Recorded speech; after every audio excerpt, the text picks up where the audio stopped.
Welcome back to part 4 of this flying monologue, and for those who hasn't seen previous episodes, I would recommend doing so first. I will continue with adding sped up footage of my progression through the story between gyms and key fights, but I will focus the narration on these key fights for this video.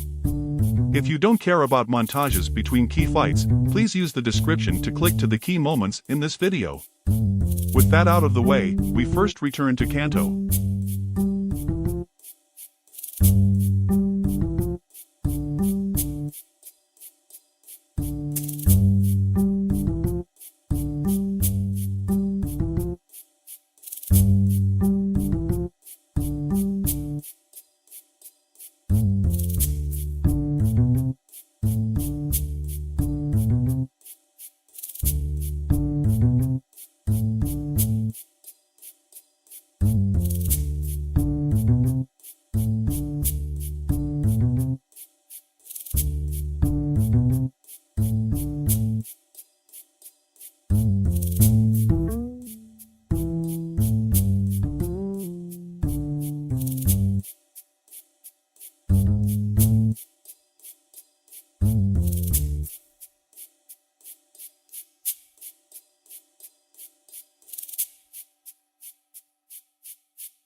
Returning to Kanto, I take on the Game Corner hideout in Celadon and the Pokemon Tower in Lavender Town, easily defeating my rival Gary and Giovanni in both places.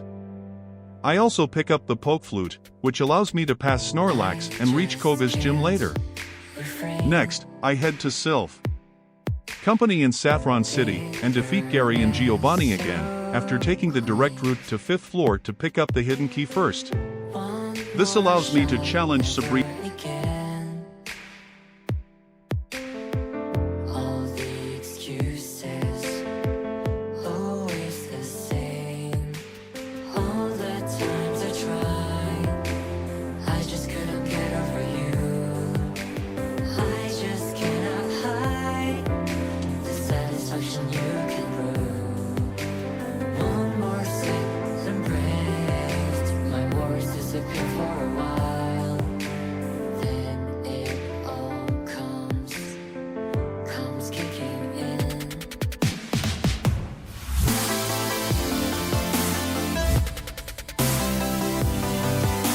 Sabrina's team of Espion, Slowbro, Alakazam, Mr. Mime, and Jinx are between level 40 to 43.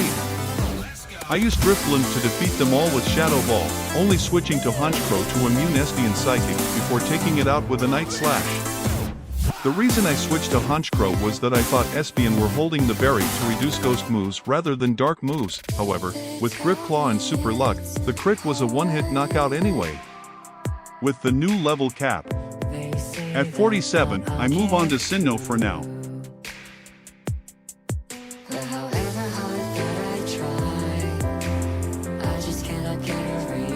In Sinnoh, I investigate an explosion that took place at Lake Valor, which I had forgotten about. I find the water has evaporated and a group of turquoise-haired men are present. I head to the cave at the center for a quick fight with one of the admins, before heading to Lake Verity to help out using my Poison Swallow with Facade. After this I headed to Snowpoint City and challenged the 7th gym leader, who was a master of Ice-type Pokemon. I do not recall her name, and if you could help me remember that I would be very grateful.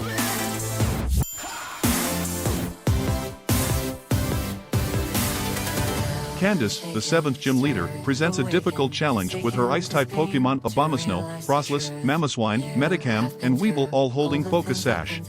Frostless, in particular, has a combination of Snow Cloak and Snow Warning abilities, as well as moves such as Thunderbolt and Blizzard, making it difficult to predict its next move. My goal was to not only overcome my ice weakness, but also find a way to deal with the risk of Frostless dodging my attacks and taking me out, and also to deal with Weevil. As Frostless is quite fast, I didn't have many birds that would outspeed it. With the ghost typing, I couldn't use Swellow's Facade, and Aerial Ace didn't do enough damage. Staraptor's flying move also fell short of being a one-hit knockout. In the end, the best strategy one could come up with was to lead with Skarmory and put up Stealth Rock, meaning Staraptor could one-hit knock out anything that had already taken the chip damage from Stealth Rock. However, I had...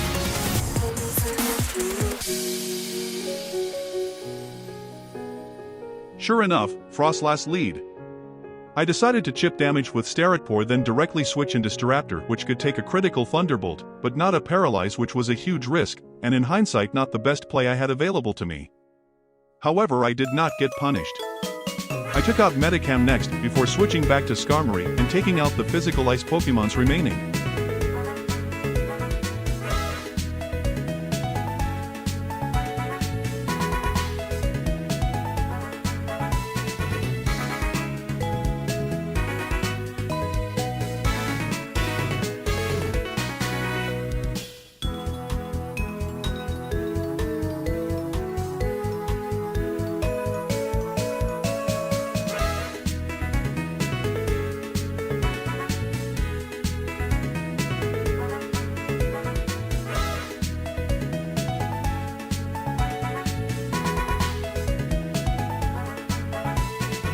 With this gym badge secured, I would head over to Unova in pursuit of the final gym badge in that region, Iris, the Dragon-type gym leader.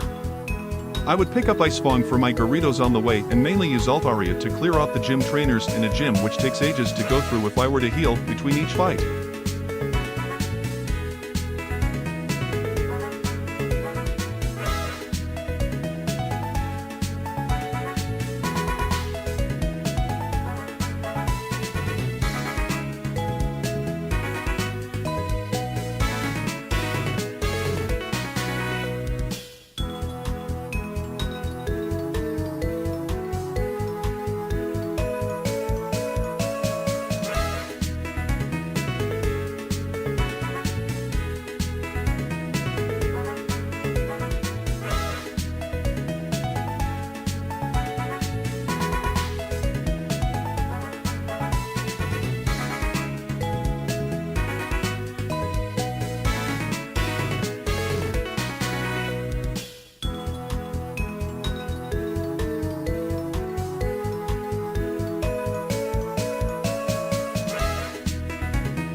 Iris, the 8th gym leader, has a team of Fracture, Swilus, Altaria, Druddigon and Haxorus ranging between level 40 to 43.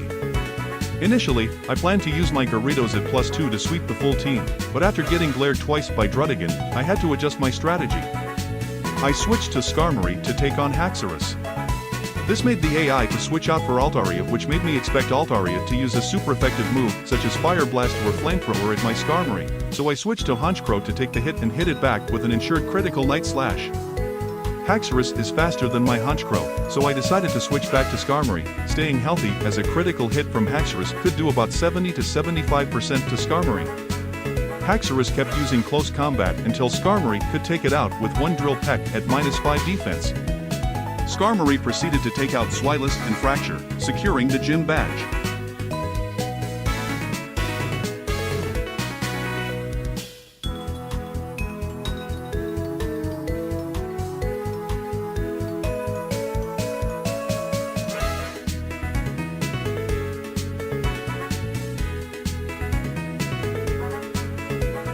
The new level cap in Unova is now 56, so I head back to Kanto to challenge the Poison-type gym leader Koga. But first, I pick up HM Surf in the Safari Zone. Koga's team of Weezing, Crobat, Mook and Venomoth all range between level 41 to 43 and have a weakness to Psychic-type.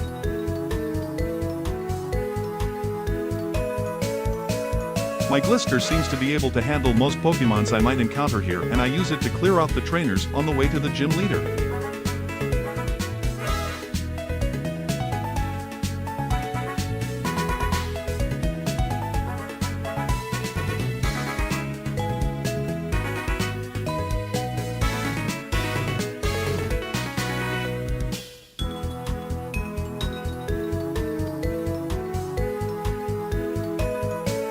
I lead with my Drifblim, who has more speed and special attack invested in him than my Sigilyph. With Drifblim, I swept the gym leader easily, but if I had held a Mind Plate, I could have done it even faster. I swap over to Skarmory to take out Koga's remaining Pokemon, securing the gym badge.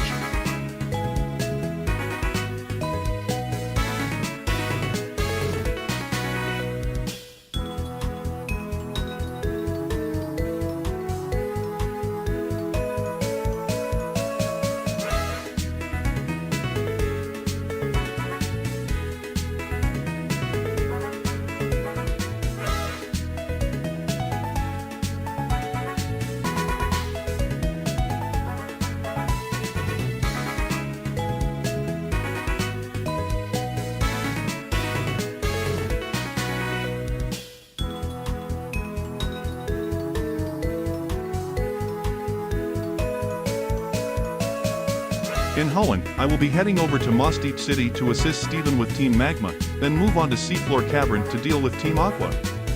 After that, I will be talking to Wallace to find out the location of Rayquaza, and go to fetch him so that can calm down Groudon and Kyogre, before challenging the Water Gym leader, Juan.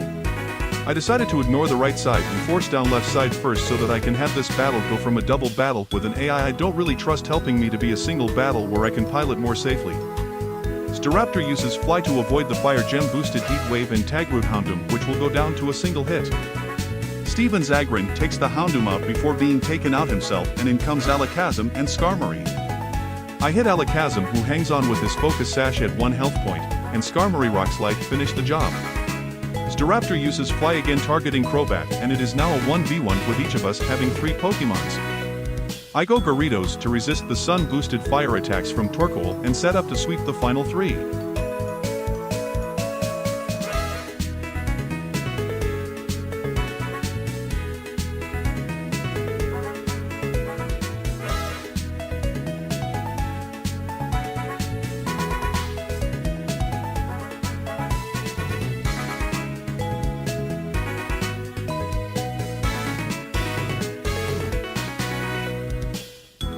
In battle against Archie's Tentacruel, I use my Roost on my Skarmory a few times to make sure it uses Surf every time before switching, knowing that Honchkrow can withstand a Surf followed up by Ice Beam if no crit. My strategy works, I dodge the crit, and Tentacruel goes down, and the rest of the fight proceeds without any issues.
Juan, the gym leader, has a team of Walrein, Kingdra, Crawdaunt, Gorbis, and Wishcash at level 43 to 45. I use my Skarmory to set up Stealth Rock at the beginning of the battle, and use my Gyarados with an eject button to safely switch in my Swellow. I know that only Walrein can survive a Facade from Swellow, but only barely and not if it has taken any entry damage from rocks. Gyarados works well as pivot as it resists both water and is neutral to ice, while also not setting up rain, like Pelipper would, which would have hindered my strategy with Kingdra and Gorbis having Swift Swim.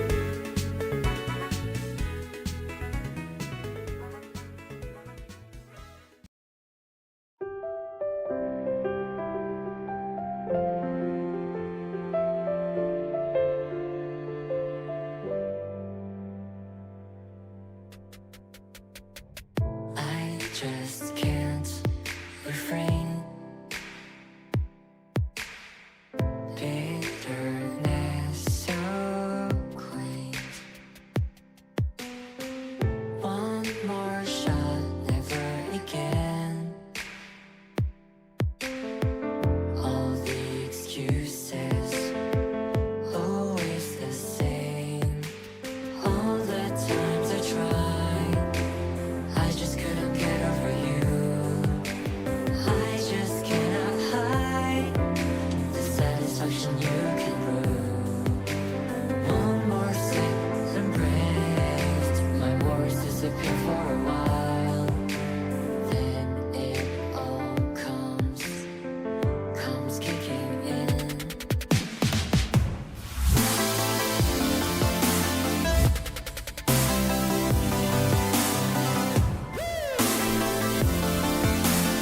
Blaine, the 7th gym leader in Kanto, specializes in fire-type Pokemon and has a team of Ninetales, Magmar, Rapidash, Arcanine, and Magcargo. I lead with my Swellow, which can one-hit knock out all but 2 of Blaine's Pokemon, the Intimidate Arcanine and the Rock/Fire-type Magcargo. I use U-turn to switch into a favorable matchup, or eliminate one of the other 3 Pokemon in turn 1. Gyarados baits Arcanine's Wild Charge, which Glisker can immune, then switch in Pelipper on a fire attack to set up Rain Dance and lower fire attacks. Pelipper also holds an eject button, which allows me to switch into Swellow again, sweep the remaining Pokemon after Gyarados has dealt with Magcargo.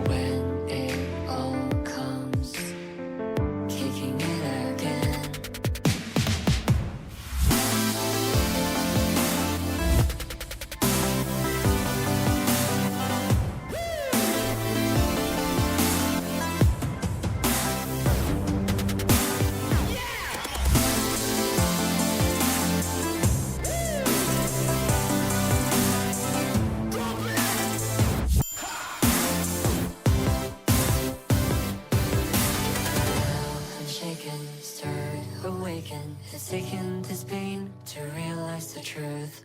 You have been through all the things I've been through. You can be my muse, I'll write these songs for you.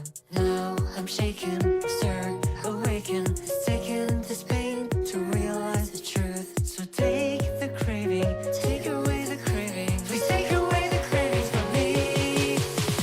I can stay away from you. I'll make my way to you. No more tries, no more nights will keep me away from you. I finally found the key to set me free.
In a double battle alongside Berries against Mars and Jupiter, I focus on taking out one side quickly to avoid a 1v2 scenario, as double battles are difficult for me to control the outcome. I lead with Staraptor to lower the opponent's attack and Porygon 2 to lower the attack on our side. As expected, Barry uses his only super effective move, Close Combat, on Porygon 2, and with our double up on that side, we take it down. Against Purugly, I use the opportunity of a fake-out move to lower its attack by switching to Gyarados and setting up a Dragon Dance. With +1 attack, I am able to take out the remaining 2 on the left side, before also taking down the right side.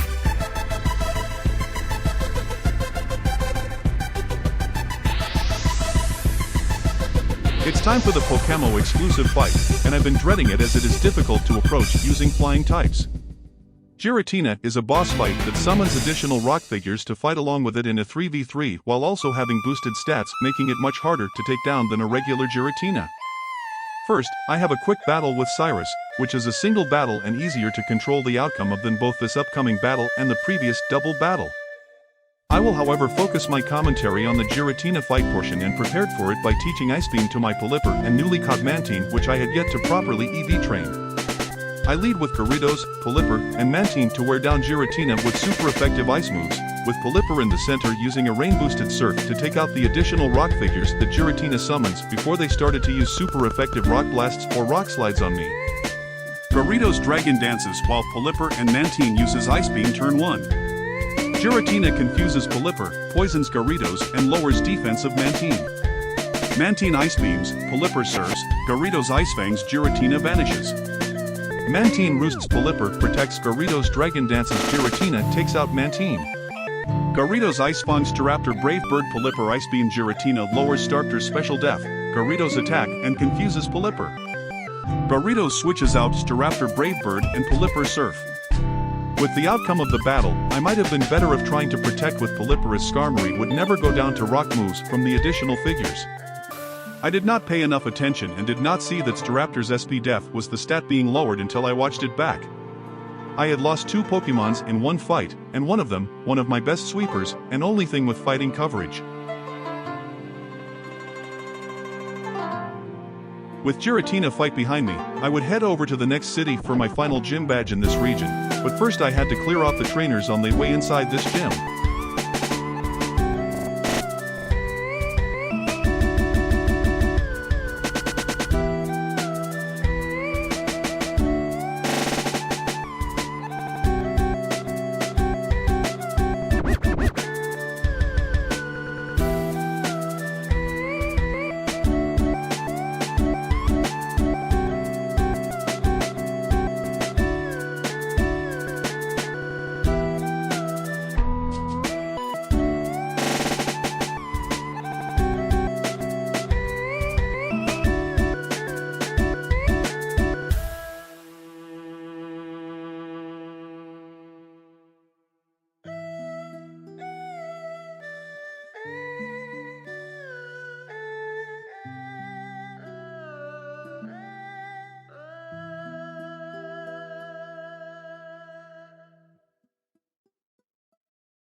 Volkner's gym fight was challenging to prepare for as my best picks to resist electric also had 4x weakness to ice, and Electivire with Ice Punch that was faster than all of them.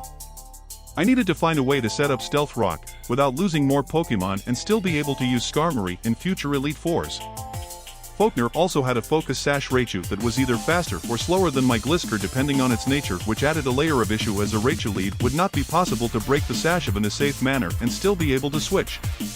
An Intimidate Luxray was also something that could stop Swallow Sweep. This lead me to believe I needed to figure out a way to set up Stealth Rock and switch to Swallow safely, something I couldn't do unless I would be willing to risk Volkner not leading certain Pokemons. Volkner's Jolteon is also faster than any of my Pokemons besides Swallow, which didn't make the matter easier. Even if I managed to get Stealth Rock up, I still needed a way to send Swallow in safely. My solution? I would lead with Swallow, use U-turn on anything I couldn't kill in one, and use Noctowl and Skarmory both holding eject buttons to come back into Swallow. Thanks to Skarmory having Sturdy, it was never at risk of being one-hit knocked out, while Noctowl has a very solid special bulk to take super effective moves as you can see from the Charge Beam of Raichu. Once the solution plays out, this sure looks easy. Preparing for this fight was however difficult, and it gave me flashback to how I could have made that ice gym so much easier by also just using eject buttons, which I find rather entertaining as I never used them before this challenge.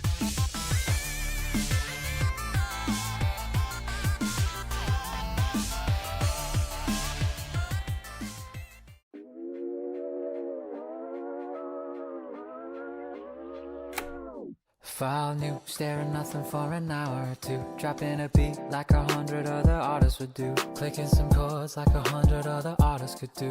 Like, probably gonna hit that don't save changes again. Used to write a song a day. It's just that lately my perfection's in the way of me, and I can't make no changes to With Volkner taken care of, I only had one remaining gym leader before it is time for Elite Four. The final one before end of this video. Giovanni, the Viridian City gym leader who specializes in ground type. Although how grounded of a person he is, that is up for debate. Giovanni has Rhyperior, Rhydon, Dugtrio, Nidoking, Nidoqueen with Dugtrio holding a Focus Sash. I decided to lead with Skarmory in order to set up Stealth Rock before using a combination of my 3 Dragonflying, as well as Gyarados and Glisker to handle whatever he used without much preparation, as I had typing advantage for the most part. This allowed me to send in Gyarados to take a flamethrower from Nidoking, and being a bit reckless, I decided to Dragon Dance in front of it and taking a Thunderbolt in the face. If that was a crit, I would have lost Gyarados just before Elite Four. However, as I didn't get crit, I could just waterfall rest of Giovanni's Pokemon and finish the gym section of this run out quite smoothly. I hope you enjoyed the story so far and invite you to critique any part of the video you think could have been done better. I also intend to make the next part only the Elite for fights, as I think this series is already dragging out to be too long and want to complete it. If you have suggestion for future challenges or have a typing in particular you want to see a Monolocke with in the future, let me know and I can see what I can do. However, I cannot do Ice, Ghost, or Fire, as 2 of them really doesn't leave me much option early on, and Fire I am just not good enough to complete such a challenge with.